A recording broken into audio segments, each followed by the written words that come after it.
আমার স্বামী আমাকে যখনই বলে বাহিরে বের হবো কিনা, আমি কিন্তু ৭-৫ না ভেবে সাথে, সাথে রাজি হয়ে যাই। কারণ স্বামীর সাথে সুন্দর, সুন্দর মুহূর্ত কাটানোর জন্য কোনো মেয়েকে ১ সেকেন্ডও ভাবা উচিত না। হ্যাঁ, সুন্দর মুহূর্ত কাটানোর জন্য এক্সপেন্সিভ কোনো জায়গায় যেতে হয় না। আপনার বাসার পাশের মাঠটার মধ্যে গিয়ে আপনি যদি ঘুরে আসেন স্বামীর হাত ধরে, ওইটাও কিন্তু সুন্দর মুহূর্ত। তো যাই হোক ১৬ ডিসেম্বর ছিল। আমি যেহেতু কোনো দিবস-টিবস খুব একটা পালন করি না, এটা আমার আগে থেকে অভ্যাস। কিন্তু ১৬ ডিসেম্বর হঠাৎ করে হচ্ছে আলিজার আব্বু ফোন দিয়ে বলতেছে কি, "ক্যাম্পাসে আসবা কিনা?" সাথে, সাথে রাজি হয়ে গেলাম। আমার শাশুড়ি সহ আমরা সবাই চলে গেলাম ক্যাম্পাসে। যেতে, যেতে সন্ধ্যার পর হয়ে গেল। এই যে লাইটিংগুলা দেখতে পাচ্ছেন কি সুন্দর লাগছিল। তো যাই হোক আমার এখান দিয়ে আমার মানে এটা হচ্ছে আমার খালাতো ভাই যাকে দেখতে পাচ্ছেন। ও যখন শুনলো কারণ ও বাসায় একা, একা ছিল বাচ্চা মানুষ। আর যেহেতু পরীক্ষা-টরীক্ষা শেষ, স্কুল নাই কিছু নেই। ওর খুব মন খারাপ হলো, "আপু আমাকে কেন নিয়ে গেলা না এসে?" তা আমি আসলে জানতাম না ও যে যাবে। না হলে নিয়ে যেতাম। পরে বললাম যে, "আচ্ছা ঠিক আছে যেহেতু চলে আসছি তাহলে তো আর কিছু করার নাই।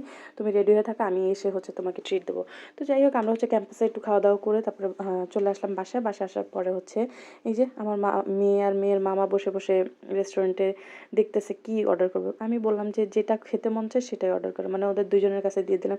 ওরা অনেকক্ষণ মেনু-টেনু চেক করে ভাগ্নি খাবে হচ্ছে ফ্রেঞ্চ ফ্রাই আর মামা খাবে হচ্ছে এই কি বলে মিট এটাকে। বক্স। তো রেস্টুরেন্টে আসার আগে যেহেতু আমরাও ঘুরে আসলাম শাশুড়িকে নিয়ে, এইদিকে আমার আব্বু-আম্মু বাসায়। তো আব্বুকে ফোন দিলাম যে, "আব্বু বের হও একটু, আমরা রেস্টুরেন্টে যাই।" আব্বু বলতেছে না, "আমার শরীরটা ভালো লাগতেছে না, আমি যাবো না।" তো যাই হোক যেহেতু ওনারা আসে নাই তাহলে ওদের দুজনকে নিয়ে আসছি, আমার আন্টিও আসে নাই। ওদের দুজনকে নিয়ে আসলাম। ওদেরকে বললাম, "কি, কি খাবা?" ওরা তো ওই ২ জন ২ টা অর্ডার দিয়েই বসে আছে, আর কিছু খাবে না।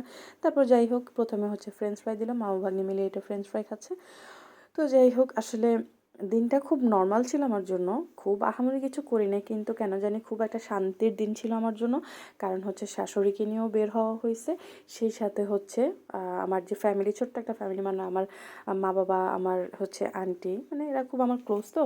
তো উনাদেরকেও একটু টাইম দেওয়া হইছে। উনাদেরকেও একটু মানে করা হইছে, প্যাম্পারিং করা হইছে। এইজন্য আমার কাছে আসলে দিনটা খুব বেশি স্পেশাল ছিল।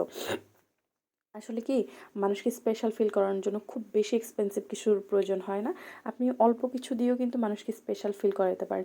এই যে দেখেন ছোট্ট একটা মিট বক্স ও অর্ডার করছে কিন্তু ও খুব আহামরি কিছু না। কিন্তু ও কিন্তু অনেক খুশি আমার খালাতো ভাই যেটা। কারণ ও ছোট মানুষ তো।